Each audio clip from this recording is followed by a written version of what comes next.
Take Command is a new book released by Dale Carnegie. The book features leadership stories from our podcast guests, as well as young, up-and-coming professionals. Published by Simon & Schuster, Take Command is co-authored by Joe Hart and Michael Crom. Visit takecommand.com for more details and to buy the book. Now to our latest episode.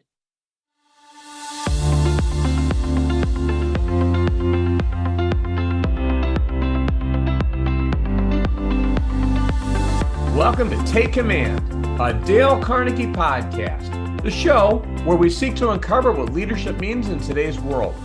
I'm Joe Hart, CEO of Dale Carnegie, and we will be talking to diverse leaders with stories to tell across various industries to help unlock your potential for success. We will be sharing real-life insights into leadership, which in turn can help spark the next level of your growth as a leader. Our guest today is a business owner, motivational speaker, ambassador, and fitness instructor.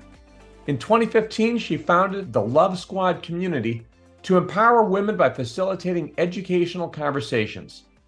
As a certified health coach and Peloton instructor, she's dedicated to uplifting people and helping them in the pursuit of natural wellness.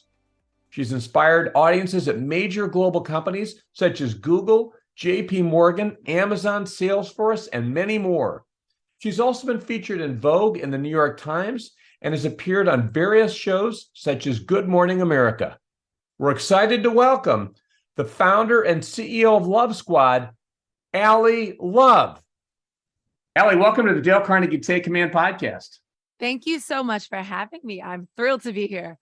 Well, and I'm thrilled to have you here. I mean, you are a really incredible person. I know you're a business owner. You're an arena host for the Brooklyn Nets. You're a top Peloton instructor. You've got this Love Squad organization that you've started. You're really into community. You're doing so many really, really incredible things. So looking forward to learning about you, and tell us about, what are some of the things that led you from kind of where you started to where you are today? Yeah. So I would say the number one thing that led me is curiosity and hunger. Number one and number two. One, I will say I am thrilled to have this conversation. To be on this podcast is a big deal for me. And the reason for that is because growing up, I didn't know what were options in my life, in a sense, right? My mom is one of 10 kids, lives in Miami, Florida. I'm half Black, half white, very much like a Black woman in Miami, learning Spanish, like living all the kind of flavors of our family, in a sense. We're very much a family that's rooted in values and coming together and having a good time and working really hard. And then on top of that, I knew that probably around the age of like 9, 10, there was a hunger inside of me of wanting to move outside of Miami. Nothing wrong. I love Miami, but there was like a hunger that I wanted more. I fell in love at the age of 10 with dance, with movement, on how to communicate a little differently. And I knew, they would say the best dancers come out of New York City. So I had my heart set at the age of 10 to go to New York City and to become a dancer. And that's exactly what I did. I ended up going to a middle school that had a dance program, auditioning, getting in. From that middle school, I went to a high school. So that was Norland Middle School in Miami. And then one of the best schools in the world, New World School of the Arts, especially for high school dance or high school art. I auditioned. And the funny story is that I got on the wait list. I got a letter in the mail. I had auditioned for a couple schools, all public schools. And I got a letter in the mail that I was waitlist. And it kind of broke my heart in a sense. And I think that was the first moment at a very young age that I learned to make peace with the decisions. And I said, you know what, this isn't going to stop me. It's not a sign that I should give up dance. I'm going to continue to pursue dance and see what my second plan is. And then a week later, I was with a friend and her mom, and my dad called her mom and was like, can I speak to Allie? And I thought it was an emergency. And my dad was like, you got a phone call that said New World School of the Arts made a mistake. They sent you the wrong letter. You're actually in the school.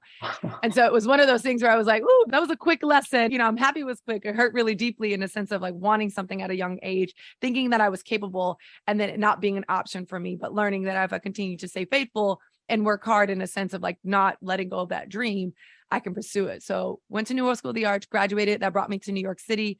I got a scholarship to go to the Alvin Ailey School and I got a bachelor's in fine arts at Fordham University in Lincoln Center. And it just ended up kind of this curiosity of what's next. If this is possible, what's next? If this is possible, what can happen next? Around the next corner in New York City, what could happen in such a very much altruistic way? Like, what could be next for me? And it was that hunger of, I know that there is something more. I know that I deserve more. And I know that might sound a little arrogant, but at a young age, I knew my family deserved more. We had humble beginnings. My mother worked really hard to make sure that we could afford tights and I could afford dance class, but it wasn't easy, right? We didn't come from support or comfort. And so there was a hunger of like, I want to get to that point. I want to continue to strive and figure it out. So from the very beginning, this curiosity of, wow, what could happen next? Coupled with hunger of like, I know that I do deserve, I know my family does. I know my mom works really hard. There's more out there and we deserve a piece of that. And how hard can I work to get there? Those are the things that fuel me and continue to fuel me. You clearly worked exceptionally hard. It's just really incredible, I think, about you getting that letter. It sounded like you had accepted, actually, okay, so this isn't going to work. What's my next step? I mean, you were not going to let that deter you, which is really a great quality. But I also know you had an accident, I think, just maybe a year or so before that, that really was a significant concern. You overcame a lot, even to get to that point. Yeah, actually, it was at 9 years old. So I got 9 years old. I got hit by a car right before I fell in love with dance, before my mother put me into the summer community camp. I got hit by a car, broke my left femur, broke my teeth, scarred up my face. I was in the hospital for 7 days. The doctor let my mother know that, I'd probably never become an athlete, that I probably have arthritis at a young age. I had to be in traction for about 5 days just to keep the bone from healing incorrectly, because only older people, adults, break their hips, not kids. So it was like kind of an uncommon thing that they were dealing with. So we had to wait for the plate to be made and then shipped over and then the surgery. And during that time, I lost a lot of blood. I was really fragile. I was already a really small kid. I was the shortest in class. It was through kind of being in the hospital for those 7 days that I witnessed and experienced what is now my current faith. Like I experienced like what I know God can do for me and this ability to make decisions on my own. And there were moments where it wasn't looking so good. And my mother had to let me know, you got to continue to fight, like if you want to live, and we had those tough conversations throughout the week of being in the hospital. And I still remember it vividly because it was such a traumatic event.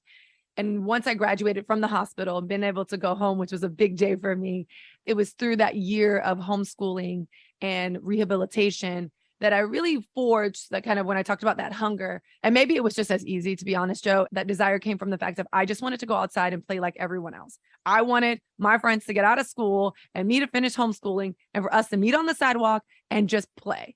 And I didn't have that ability. And so knowing that other kids were out there living, quote unquote, their best lives as a kid, I knew that that was available to me. I just had to work a little harder. And I think those were the natural things that came out of such a traumatic situation that really did fuel me. And I know it sounds all glamorous. It didn't happen like that, because it doesn't happen like that. Hindsight is 2020. And so when I look back at the decisions that I made, at the way my parents raised me, at the questions my mother asked, it was in those moments that she was shaping me to become the woman that I am today. What I love is, like you said, it wasn't easy. I can imagine you watching the kids, having a good time. And this is a point where mindset is just so important. I mean, you could go in a couple different ways, but maybe because of your mom and because of you and your curiosity and your hunger, you have this positive mindset, which is, look, I'm not going to let this stop me. I'm going to keep on going. And then I'm going to go to New York and I'm going to make this happen.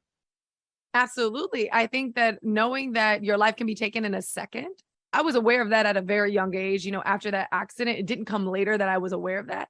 I knew in any second your life could be over. So you might as well have the best time. You might as well make the best of it. And you might as well make the most of it. And so those were little terms that I could reconcile at that age of saying, like, this may be my last time playing, but I'm going to have the best time playing, like to make the most of it. Because one second I was getting ice cream at an ice cream truck, and the next second I'm in the hospital. And kids are smart. Like, not only are they intuitive, I mean, kids are extremely aware. And so I was able to gather that much information and grapple with the fact that this could be over soon. I've been there before. Yeah, that must have been very powerful, especially as a child where you think you're invincible and then you have that experience. I mean, for you, ironically, that just kind of pierced that idea of invincibility. And it basically was like, all right, I got to make things happen. You decided to go to New York. And we know that sometimes people look at successful people, they look at you and they'd be like, oh my gosh, you're the in-arena host for the Nets and you're a Peloton instructor. You've got all these different things going. Was it a linear success line for you? Were there ups and downs? I mean, what was it like to go till you get to New York? What was that like once you got there? What was that journey like? I'll quote another author. It was like Sheryl Sandberg says, like, it was a jungle gym. But I never, and I don't to this day, walk with this notion of things are going to come easy. Like one day I'm just going to win the lottery, or one day I'm just going to walk around the corner and meet the right person and my life will change forever. And while those things do naturally progressively happen and can happen, it doesn't happen like that, right? Or very rarely does it happen like that. When I moved to New York, I had no idea what I wanted to do. I started off, the first question I told you, I didn't know what were options in life, right? I didn't know what you could pursue. I knew I wanted to dance, but when they asked, like, what do you want your minor to be in university? I don't know. What are my options here?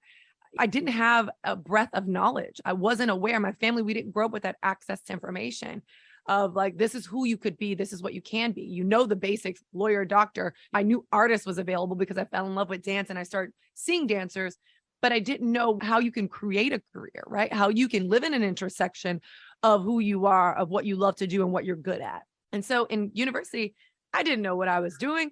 I had no clue. And so what I did in my career, and I still do to this day, I say, there are two ways you come about your career. Either you have known since you were a kid that you wanted to be a dancer, an astronaut, and nothing has ever stopped you, or you've done this, which is, I think, the best thing that I could do is I listen to the people around me to tell me what I'm good at.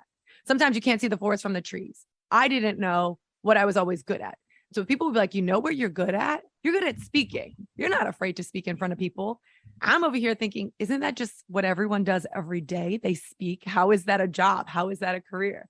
You're really good at energy. You have a lot of energy. I'm like, doesn't everyone? People are like, no, I drink coffee for this energy. Fun fact, I do not drink coffee at all. I don't like the taste. Now we've lost a lot of people. You do not drink coffee. I don't. And I know I'm going to lose a lot of you right now. You're like, I loved Allie Love. Now I don't like her anymore. I don't like the taste. I don't like the smell. I don't mind it. It's not a preference, at least in this season of my life. I just never have. Your days must be like, you're working late at the Nets. The next morning you're up, you're doing Peloton. And I see you in Peloton and you've got like this incredible positive energy that just must come from within, assuming that's just part of who you are. Yeah. You've heard this parable like, oh, well, if you find a job that you love, you never work a day in your life. Completely wrong. You work harder. When you find things that you enjoy doing, you end up working harder. If you're with someone or you are this type of person or someone that is like thoroughly enthralled with their work and they come home and they tell you exciting stories. Not every story is exciting, obviously, like everyone needs to kiki and be petty at some point in life. But when they tell you stories, like exciting stories of their job and it's filled with that passion and energy, it's because they sincerely love what they do. I will say not every day is rainbow and sunshines and I'm waking up like, this is the best day ever. I'm not doing that. I can say that I do absolutely love my job. And I love my jobs, which is also important because growing up, my mother was like, you have to be good at one thing. I would say like 7 years ago, the world was really made up of people that were experts. You don't get invited on someone's show of any capacity unless you are an expert. And I remember thinking, well, I'm no expert in anything. I literally do so many things and I know where they intersect. I'm no expert. And we've kind of moved past and into space where, okay, you can be good at many things and you can create a career title.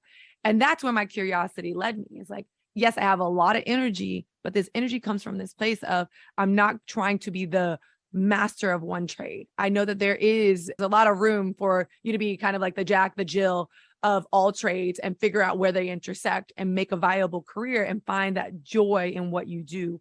And that's what I continue to do. Even in my career now, as I look back at all the things I do, in-arena host of the Brooklyn Nets, going into my 10th season, going into 7 years at Peloton as an instructor, never was an instructor prior to being at Peloton, never was a sideline reporter, a host. I don't have a degree in journalism. I had no experience before being the host of the Brooklyn Nets. I've been there 10 seasons. I don't have a degree in business. I don't even know what it really does take technically to build a business plan. But I do have a business. I have a viable business. I too have built a brand for myself. I didn't go to school for marketing and branding, but I've built it for myself. So knowing that I have no fundamental experience, I know that there is a way to figure it out. And a lot of that is fueled by that passion and that energy, that desire and excitement to wake up in the morning and say, what's next? How can I make this work? How can I stay curious around this job? How can I do all these things and kind of go against status quo? And certainly you've done that. When you're in touch with your authentic self, really with that thing that gives you passion and purpose, it's incredible what you can do. So you were talking about New York. You got to New York. How did you get to the Nets? And how did you get some of these other things going once you got to New York? Yeah. So I came to New York my freshman year, and I remember calling my mother after being here for 2 months saying that this is the worst place on earth. I want to come home. I was very depressed. I was having kind of like separation anxiety, although I grew up very independent. And while I was very independent and I knew leaving home and saying goodbye to my family came naturally, I started to feel a sense of weightiness living in New York. Everyone seemed to know what they were doing. A lot of my college colleagues, they lived in Jersey or in Pennsylvania, so they could go home on the weekend at any given time. I didn't have money to fly back home at any given whim. There were moments I was in my dorm room alone. I didn't know anyone, especially in the very beginnings. It's all about making friends. And while I am a very social person, it still doesn't come that quickly, especially as you get acclimated to courses and schools and a new area of the city and things like that. And so for me, I had to kind of overcome this depression. And I remember having a conversation with my mother. And now that I say this, maybe I've had really great conversations with my mom and I don't give her enough credit. But I remember having a conversation and my mother told me, why don't you come home and go to school in North Florida? I had gotten a scholarship to Florida State. She was like, why don't you come, go to Florida State? We'll transfer you and we'll get you a car. That way you can come home every weekend if you wanted to. You have flexibility or options. And it was something that clicked inside of me when she said that. I told her, don't ever tell me I can come home again. Don't ever give me that option. What I'm dealing with right now isn't trying to find a way out. It's trying to figure it out. And I said, if you tell me I can come home, that gives me a way out of this. That gives me a way to decide to escape and not figure it out.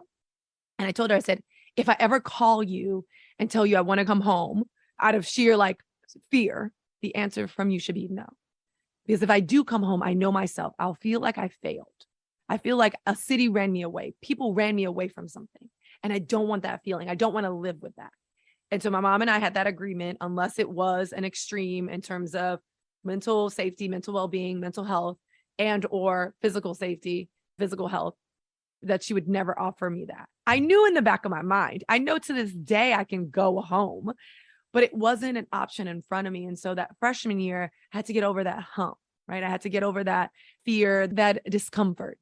And once I got over it, which it did happen, I ended up falling in love with the rhythm of New York. I made friends, lifelong friends. I have friends to this day, my college roommates who we still keep in touch to this day. We still see each other. We still celebrate milestones together. We still are advocates for each other. Through that, I ended up going through 4 years of university. I grew up in New York City. I grew up as an artist in New York City. I was able to become familiar with what New York has to offer. I was able to really pursue dance, to move my body, coupled with great education at Fordham University. And it kind of got me to this road where my senior year, I was very fortunate enough. I ended up getting a contract to Wilhelmina to become a model. Contracts where I did, I guess it was an internship in a sense, at 2 professional companies. So I got professional experience, professional performance. I was able to start making money, really good, big bucks money in New York City to save up for that transition. And it solidified that I belonged in New York City, that I had spent that time well in pursuing arts, working hard, going to all classes. I did not miss classes. That was an agreement with my parents. They're like, you don't miss university. You go to all classes unless, again, physically or mentally can't. But for the most part, I was every day in class. I built a great reputation and a great brand in terms of being available for performances, doing extra auditions, and really absorbing everything that the city had to offer. And that's how I spent my university. So, Allie, just to go back for a second, you were at this point, and so many people are at this point, right, where something is hard, something is scary, something, I don't know who said the quote that everything we want is on the other side of fear. I love that quote. You were confronting something, you chose to move forward, right? I mean, I think as a parent, I would have done almost probably what your mom would have done in some sense, which is, hey, you can come home. But what advice do you have for people who are in that situation, people who might be facing a fear right now, but they know that they have to get through that fear, or, retreating from that fear might mean walking from their dream. What advice would you give to those people in that situation? Well, I don't think anything I can offer is super profound, but what I recognize 2 things. I was having this conversation with my husband yesterday, Andrew, is that sometimes when it doesn't work, it doesn't mean it's not working. I think many of us take signs of maybe discomfort or negative feelings or a no, getting on the wait list for a dream, for you getting that no as a sign of, okay, this isn't working. I'm leaving. I'm out of here. I'm going to pivot, instead of Just because it's not right now doesn't mean you don't need to stay in that position. Stay in that discomfort, right? Get comfortable with being uncomfortable. Common saying amongst probably all fitness instructors, especially at Peloton. Get comfortable with being uncomfortable. And I remember my mom also coupling with that growing up. She's like, if you're uncomfortable, take a beat, listen. You're learning something. It doesn't mean run. It doesn't mean change. It doesn't mean leave. And so I think for anyone who's dealing with that fear or that wanting of like, oh my God, I'm scared. What's next? I don't know what's next, or I don't know. I need to make a transition. Take a beat. Just because it's not working doesn't mean it's not going to work, you know? And so it's like, take a beat, stay where you are, be steadfast, really listen to yourself. What's making you uncomfortable in this situation? What are you most afraid of? What could happen? I think asking yourself those questions are really important. And that's what I did in many of those situations. I knew I wanted to become a dancer. I knew I wanted to make it on my own. I knew that there were possibilities out in the world. And if I went home, they became less available. So I'm not trying to take the road that's comfortable, but also really laborious. I'm trying to take the road that's uncomfortable and exciting. And so that's what I had to choose. It's like, ask yourself, are you willing to take the road that's uncomfortable and exciting and very much aligned with what you want or what you desire, instead of the comfortable road that could take a lot longer, a lot more resources, and it could be a lot less entertaining. You know, you have a less of a story to share, a legacy to build. You're not building legacy if everything's comfortable. On the other side of that, I do say for those folks dealing with fear, I think currently in this situation, I too am dealing with fear of the next step. It doesn't go away. Now that we have 6.9, almost 7 million members on our platform, and not everyone's riding with me, and not everyone likes me, and not everyone's following me, doesn't mean I'm a terrible person. Doesn't mean I should stop. Doesn't mean I know nothing. Doesn't mean I shouldn't continue to strive for my goals. It can come in different capacities. It doesn't stop coming. And I think what I can say, coupled with that, like, just take a beat. If you are experiencing that, if you're experiencing that friction, I do think it's an indicator that you're on the right path, that you are asking yourself the right questions. Because like you said, the things you want are on the other side of fear. So how bad are you willing to work for it? And that's what I am reconciling internally daily. It's like, how bad do I want it? I do think I deserve it. I do think there's a space for me there. I do think I'm good at what I have to offer at building community, of building these things. Don't back down. It's a great way to look at it, and don't back down. And I keep thinking about what you said about even being 9 years old and having kind of this epiphany about life, you know, and this is the life we've got right now. And, you know, I've heard people say it's not a dress rehearsal. So why not go for it? Sometimes we define failure in our mind as something really that it's not. We'll say failure is, I went for it and it didn't work. Well, how about you went for it, but you learned something and you keep moving forward and eventually you get there or you get something else. So much of it is how we look at it and how we think about it. Yeah. And you're not alone. Everyone's going through it. Whether it's a CEO sitting at the head of the table, somebody applying for the job at the same company, somebody who has no job, somebody who's transitioning back into the job pool, someone who's trying to start a family, like everyone's going through something. You are not alone. And I think that that's something that I remind myself often. I have my own story, I have my own challenges, but Joe has his. Like, you're not just over there living hunky dory. And if you are, you'd be like the most well-known person because you would have told us what the secrets are. There are no secrets. We all are trying to figure it out. That's true. We are all in it together. I mean, everyone's in this experience of humanity, right? Just kind of going through it together. Let me ask you a little bit about Dale Carnegie, because we're talking about mindset right now. And interesting, the way that we've come to know each other was one of our Dale Carnegie team members was in one of your classes and actually went through the class. You were reading How to Stop Worrying and Start Living. Tell us about how you came to Dale Carnegie and what impact Dale Carnegie has had on how you think. Absolutely. That's why being on this podcast is so surreal to me. I'm going to take you back a little bit. Graduated college, started doing more commercial dance. I danced for the New York Knicks, danced for Beyonce, Pitbull, started doing a little bit of a touring situation. And then there became a pivot in my career, and I'm modeling with Wilhelmina. I'm working with like Under Armour at the time. Now I'm an Adidas athlete, but like doing all this fitness modeling, really saving up money for myself, able to provide for myself. And then there came a moment, a shift in my career shortly thereafter. Maybe a year after graduation, there was a shift in myself. I started to become afraid. And the reason I was becoming afraid is because I didn't know what was next. I knew I wanted to change. I didn't want to be a Knicks City dancer forever. I didn't want to dance for Beyonce and Pitbull. While that is very glamorous, and kudos to the people that do it, I knew that there was something else that I was meant to do, and I didn't know what it was. I couldn't put my finger on it. My husband was my boyfriend at the time. He's really good at advice. And so Andrew was like, why don't you start reading. I love reading a lot. So he was like, why don't you get back to just reading, start figuring out the answers. This is nothing new under the sun. So why don't you figure out who's doing what you want to do or something similar in reading? Picked up the book, How to Win Friends and Influence People, Dale Carnegie. Dale Carnegie, even though different, you have Carnegie Hall is something that was very prestige. So when I saw Dale Carnegie, I was like, this is probably prestige too, the name. I had no idea. So I read the book and it really changed my entire life.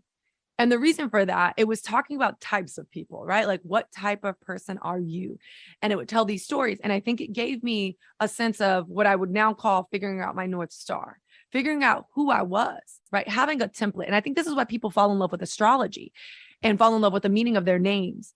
And the reason for that is like, you get a foundation of what does your sign mean? Are you like that? If you're like that, it makes you feel comfortable with who you are. It gives you confidence on how you act, react, and respond.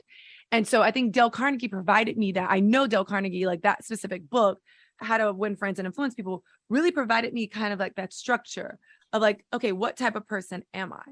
I think it really did help me frame up and establish like, who do I want to be? Who do people see me as? And who do people say I am? 3 questions that I started to live by. I took 3 months off of work and I started writing out who I was. And I started reading, and I was reading. I wanted to read about Oprah. She's a host. I knew I wanted to host, Ryan Seacrest, VJ, like turned host, all these things. Patty Malashkini, a model. I was a model. She became a host, but more so for cooking, like turned into like kind of chef connoisseur host. So reading all these autobiographies, biographies, I started reading all these quote unquote self-help books. So that was a book that I recommended. And little did I know at the time, very well known book by many people, very well read and acknowledged book by many folks. Fast forward to this year. I was in London for 2 months. I'm hosting a Netflix show. So depending on when you listen to this podcast, either the show has came out or it will come out. It's a dance competition show where one contestant wins $100,000. The contestants are the choreographers. There are 100 dancers. So I spent 2 months traveling back and forth to London because I would teach classes in New York because I had to teach as my full-time job. And then I would film in between coming back for 1 or 2 classes the rest of the week in London, in the UK. And I felt like my level of stress was at an all-time high. And I was really feeling, again, fear, which I kind of alluded to earlier, that same fear of like, there's something next. I love what I'm doing. I'm not going to give up what I'm doing, but things need to change. And so I need to look internally. And so I'm like, what does Dale have to say? He's written a lot. He's quoted a lot. He helped me a lot. And I found how to stop worrying and start living. I will say at this time in my life, I don't pick up hard copies anymore. I think sitting down to read is a luxury I can't technically afford as much. So I audible a lot of books. And so as I was getting ready every morning for the dance show to go on set, I started listening to this. I often bring my experiences, things that I've read, statistics that I've learned to class, right? We all are in that same situation. And it was like, you can't saw sawdust, like, and this concept of stress. And I'm like, people are trying to saw sawdust. I think for me, it pivoted a lot of things around stress for me. And I think it was coming from a trusted source, obviously Dale Carnegie, and whoever is the voice of this Dale Carnegie on the Audible, to me, that's how Dale would sound. So this was like Dale Carnegie speaking to me. And so it shifted a lot of perspective. And I will say the other one that I've often referenced in class, and it was because I've never heard this before. And it comes to what I'm currently dealing with, is that no one is kicking a dead dog. I'm like, whoa, that is a very harsh analogy, but it's true. No one kicks a dead dog. It's kind of like this concept of, if you're not worth talking about, nobody's talking about you. When they have something to say, whether it's good or bad, or, you may be indifferent to what they have to say, if they're talking about you, it's because you are doing things that are creating change. Whether you think in a positive, it could be in a negative, whatever, it is creating some type of change. It is creating a ripple effect that now you become topic of conversation. And I think it was a reminder for me, as I am a public figure, that sometimes people will absolutely adore my classes. And then there are people like, she talks too much, or she doesn't play the music that I like, or they prefer a different instructor. And what I recognize, while all those things are very normal and good for the environment, it's just a reminder for me of like, I'm special in my own way, and no one's kicking a dead dog because they say and may write a comment in another platform that I don't love this class, or I don't love, that Ali does this. It doesn't mean that they don't love me. It doesn't mean that people don't love me. It doesn't mean that my self-worth is being questioned. It means that I'm on a platform that is creating conversation. I'm creating content that's creating conversation, that's thought-provoking. And it is up to the thinker and the person who is having this dialogue to decide what and how they want to respond. And that is all I'm trying to do in life. And so it shifted my perspective and continues. I think about it often, to be honest. It's shifted my perspective on how I receive this information, or how, if I'm privy to these types of comments or this type of rhetoric, how I can digest it and process it without it shaking my entire core. At what I will say, in this season of my life is a very vulnerable season. Well, it's got to be hard because you're out there, you're visible, and public figures are people who, can have people saying wonderful things. You can have people trolling you, all kinds of horrible things out there. But what you're saying is really true. And it's part of the growth, I think, of just kind of becoming more comfortable with who we are and having that thicker skin, because not everyone's going to love us. Some people, no matter what we do, someone's going to have something negative to say. But then again, if they're saying something negative, it's like, no one kicks a dead dog, right? I mean, it's like, hey, you're doing something, you're out there, you're visible, you're making something happen. But dealing with that can be hard emotionally. It sounds like that has helped you in the season of life that you're in, and just kind of work through those kinds of things. And I would expect it will really help, especially kind of as you continue to move forward. Yeah. And I think, again, I chose this public life, so I know that there are consequences in any decisions that you make. There's upside and there's downside. Very practical human being. I do know that it doesn't necessarily soften the experience, especially on the flip side, when it's not as positive. It doesn't soften the experience of what a human deals with, no matter how visible they are. It still hurts, right? Sticks and stones break your bones, but words can also hurt you. Like, no, this is true. They do hurt you. They can break you down. And I am very grateful that while this is a part of the life I've chosen, majority, I would say at least 97% of it is positive. I know why I do the jobs that I do. I say my career is at the intersection of the 3 C's, right? Camera work, community, and conversation. I know what a conversation can do to you. A positive conversation, 9 years old, having that conversation with my mom, of her telling me I need to make a decision about my life, to fight or let go. I know what conversation can beget. It changes people. It's a catalyst of change. Community is this idea of you never feel alone. That's why I want to be on Peloton. That's why I'm grateful for my job. I'm grateful that I get to show up. That's why I created Love Squad, so we can talk about women empowerment, so I can bring people together at a low to no cost. And then on camera, it's not necessarily just those that are like me, right? Those people that live in New York City. It straddles the globe, that everyone has access, right? And that's why those 3 C's are the center of me being all the things that I am. In-arena host for the Brooklyn Nets, Peloton instructor, CEO and founder of Love Squad, right? All those things intersect with those 3 C's. And so I will say I'm very grateful. And that's why I do try my best to take that positive approach. I am grateful for what I'm doing. I shared something in my Feel Good Ride this last week. It's like, it's a blessing to fight for big things. The fact that I have access to big things, that's incredible. The fact that my fear is a fear of a big thing happening, like a big good thing, a big great thing, a big next thing, that's incredible. My options are big. That's what you work so hard for. And so there is a fear, it is a blessing to have to work really hard or fight or deal with the negative comments or the words that can really affect you. I go back to Billie Jean King. Pressure is a privilege. I am grateful for it, but it is also that privilege. And so I know what I signed up for. I don't want to sound like, woe is me. I handle it. It hurts. It is a part of being human. It's a part of my career. It's a part of me showing up. You said authentic, but showing up as myself and sharing, like, I too am dealing with some stuff. I think your authenticity is something that is really very obvious. And I've kind of come to know you through taking your classes in Peloton. By the way, it is my Peloton story. I'll tell you, for a long time, people had talked about Peloton. I've always been a runner, never really cared for biking. I was like, oh gosh, I really want to bike. But everyone I know who had a Peloton was like, I love this. I love this. I love this.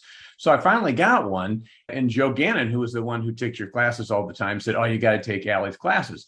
It's amazing to me. Part of why I enjoy your classes, and I think why so many people enjoy your classes, there is this authentic, positive energy that you're putting out there. So, when you're talking about the 3 C's, I can't help but think one of the other C's is contribution. There's an impact that you're having. You may not see even the people who are on the other side of that screen. Many times I'm on that bike and I'm thinking to myself, gosh, I'm going to get a personal best here. You're just kind of keeping it going, keeping it going. That's an opportunity we all have to really put that positive energy out to other people. So clearly you're doing that. And I just want to give you some affirmation around that, because sometimes there's the positives and sometimes you hear the negatives, but you got a whole community of people out there who really enjoy riding with you. Well, thank you. I appreciate that. I received that. Thank you. Yeah, you're welcome. So Love Squad is something, I mean, we go to kind of this community that you've created. What is Love Squad and what led you to create it? And what do you hope to achieve through it? Yeah. So it did also start in university where I didn't know what I wanted to do. I knew I was dancing. I knew there was more out there in life. And I was really frustrated. I always say it was created out of sheer lack of resources and frustration. I didn't have money to go to networking events in New York City to be, in the in crowd, and I didn't know where to start. And so what I did was I created Love Squad. Love is my real last name. And I put together an event. I asked for free space. I was like searching for free space. I brought people together, and basically I tapped a friend who had built her career. She was doing really well for herself to come in, and I would moderate a conversation. She would give a workout and I'd moderate a conversation, and I had free food. Again, I reached out and was like trying to find free food, free goodies. And I created this whole event with $0. And I opened up the Eventbrite. It was free. Like I said, access to information is expensive. And so it sold out, quote unquote, sold out. Like all spots were taken within 15 seconds with a 75-person wait list.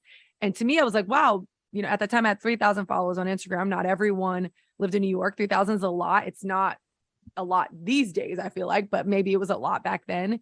And so for people to overwhelmingly say yes to this event and then come out, the moment I knew that Love Squad was a thing, after we were talking about branding, how to build your brand, how to make those next steps, how to ask the right questions, it was because at the end, I had the space till 8:30 and I was just like, ooh, you all need to get out of here because this is free.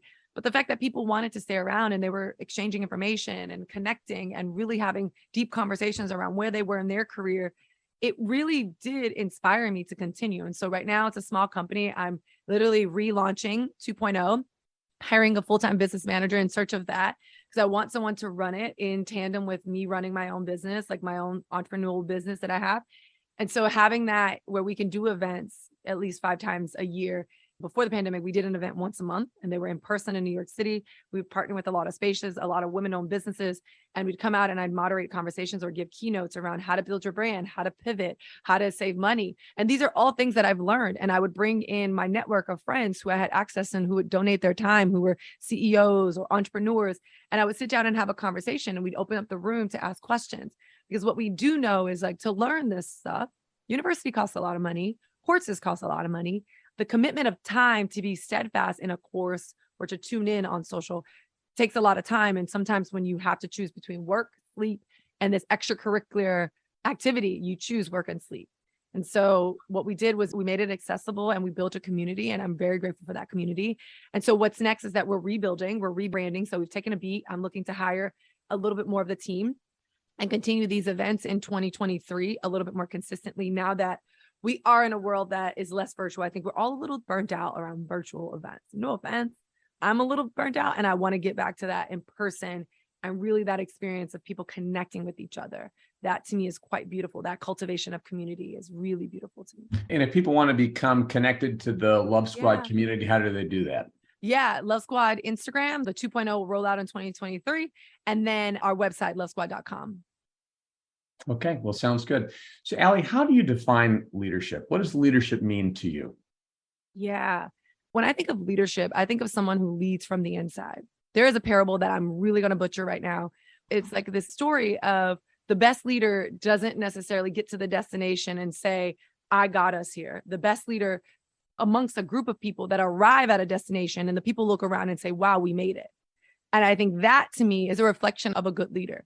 If you can look at your team and your team looks at each other and they say, we made it, that to me says that you were able to manage, right? Leaders are able to bring out the best in people. You find out what people are good at, you let them do what they're good at, contribute to the team. You match those pieces of a whole together. You know what's needed to get to a certain destination or to get to completion. You figure out who's the best in each of those areas, let them contribute their best, bring out the best for them, let them do what they do well. And that entire team moves to that final destination, to that place, to that area of completion, of success. And everyone looks around and say, we've all added a lot and we made it. And I think that that's what a great leader does. They lead from the inside. They're not someone who says, here are my ideas, do what I say, and then get it done. And I think that there is this nuance, especially now in our current state of life, where A leader needs to be someone who is on the credits. They need to be first on the credits. They need to be first that said, I knew it first. It's this concept of like visibility. We're so focused on like being visible. And I remind myself often is like, always what's visible is not what's valuable. Just because you got to a destination or you led a team to completion once, it doesn't mean you built relationships where you can replicate that. That means you were a winner, not a champion. A champion is someone who could be effective and get to the destination and get to the W every single time. And most people that can do that is a person of the people, right? Who inspire, influence, ignite, excite those folks to do what they do really well and to do it together. And then they move. And you can replicate that multiple times and people will follow you anywhere. That's a great leader. If you're wondering if you're a great leader, ask yourself this question. If I leave this position, this job, this area, will people follow me? And not that you need to use that as leverage. I mean, you could, but that is an indicator. If you left this company, this position, would anyone on your team, not just out of loyalty, but understanding that you know how to get the job done, you know how to lead, you know how to believe in people, you know how to create community, will they follow you? And it doesn't have to be everyone, but if there are like good 30 people that will follow you, not just blindly, but knowing that you know how to get to the destination, it's incredible. If the answer is no, that means that's okay. It's just some work to do. And I'm working on that right now. It's like, how can I continue to be a good leader, lead from the inside, continue to be one of the people, bring out what people do well, let them do what they do well, put the pieces together. And then when we all look around, we say, wow, we made it. And that's really what it is. It's working together to get to that destination together. I mean, so many times people think that leadership is just like you'd kind of said, it's like command and control, do this. And that's not what it is at all. I mean, it's not arrogance. It needs to be humble. It needs to really bring out the best in other people and to achieve things that they wouldn't be able to achieve together. It seems like that's really what people want is let's do these incredible things. Let's do it together. Allie, you're someone who's always thinking ahead. What are the things that really kind of excite you for the future? So I'm working on a podcast now with the Brooklynettes. It's called Courtside Conversation. It's something I pitched 3 years ago that they picked up. It's on iHeartRadio, anywhere you can listen to a podcast. We tested out for about 6 episodes just to gather our bearings and kind of get my footing as a podcast host. It's different than just being a regular host. And so now we're rolling out during the season podcast. So Courtside Conversation, where we'll talk about, it's framed up in 4 quarters. It's getting to know a lot of folks that are around the game of basketball, a lot of tastemakers, athletes, and artists. And so I'm excited about that. That's something that I'm looking to continue to invest in as we roll it out. And then in the near future, I mean, I've said this before, everybody wants to be an author. Everyone's writing books. I know so many friends, kudos to them, that have written books or are writing books or that have books coming out next year. I think what I'd like to do is, to be honest, if I could write a book like Dale Carnegie, really like how to win friends and influence people, like that to me is the pinnacle. Is like, how can I give more than I take, right? Is something I often ask myself. And in that way, it's like that lives on, is information that can transcend time, information that's accessible to all people, not just right now, not just me telling my story. I really do appreciate you giving me the space to share my story. And while I think individual stories are important and powerful and anecdotal, I do think that there is something around creating content, written content, as well as visual content that stands the test of time. As I think about it, I don't know what that looks like, but I'm optimistic that it's in me, and I don't know when it will come out. I don't know when it will happen, but when I think of the future, that's what I think is in my future, is that I create a piece of content that literally, it's being consumed 100, 300 years from now, that is still applicable to the elements of who we are, and not just what we are at the time. Yeah, it's pretty incredible to think about the ability to do that. I mean, just to go back even to How to Win Friends, the fact that that's been a best-selling book for over 85 years and millions and millions of people who it's impacted. And I've traveled all over the world, and people will talk like you have and say, oh my gosh, this book really impacted me. So, you're someone who wants to contribute and have impact. Certainly a book would be a phenomenal way to do that. So I can't wait to see what the Allie Love book is. By the way, I have a book coming out in January with my co-author, Michael Crum, and you are in it. We've got a great story of yours in there. So for anyone who's thinking about picking up that book, we can read about Allie Love in Take Command. That was a big moment for me. So thank you. Well, it's a great story, and it's a great part of you that you shared with our readers. I'm excited to have other people experience that as well. Allie, any closing pieces of advice or thoughts for our listeners? Yeah, I think just similarly to where I am in my space, I just want to share to anyone who is listening, if you haven't figured out the answer, if you feel like you are answerless or you don't have what you think you should have in this moment, just know that it's not lost on you to figure it out in a sense.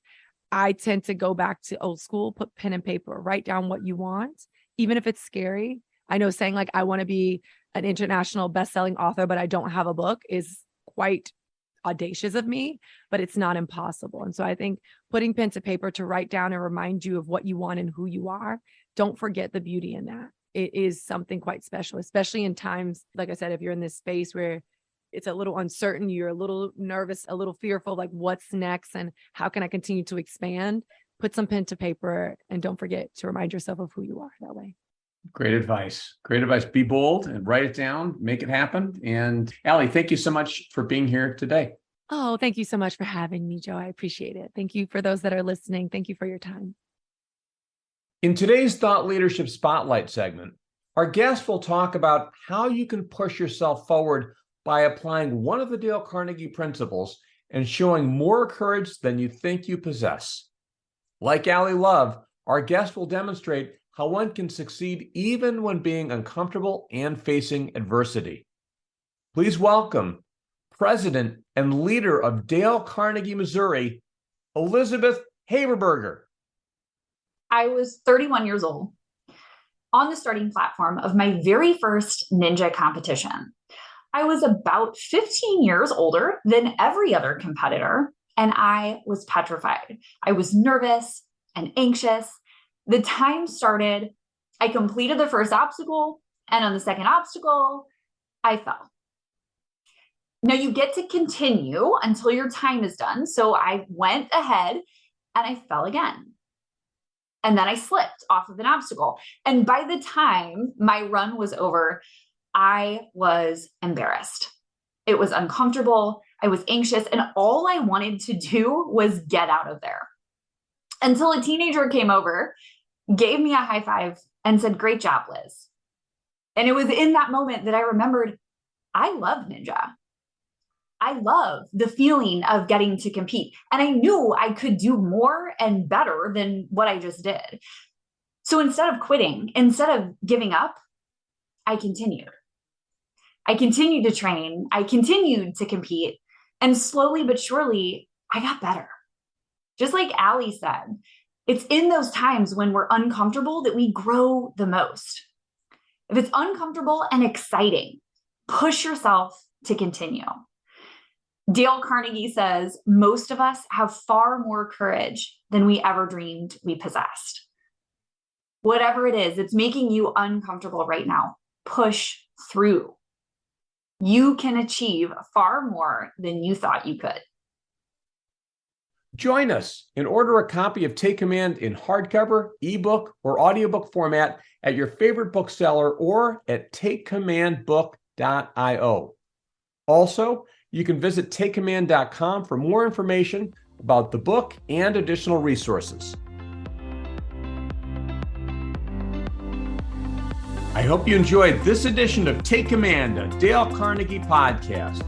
Check out our resources page at www.dalecarnegie.com for more research, insight, and tools that will support your success in taking command of your leadership potential.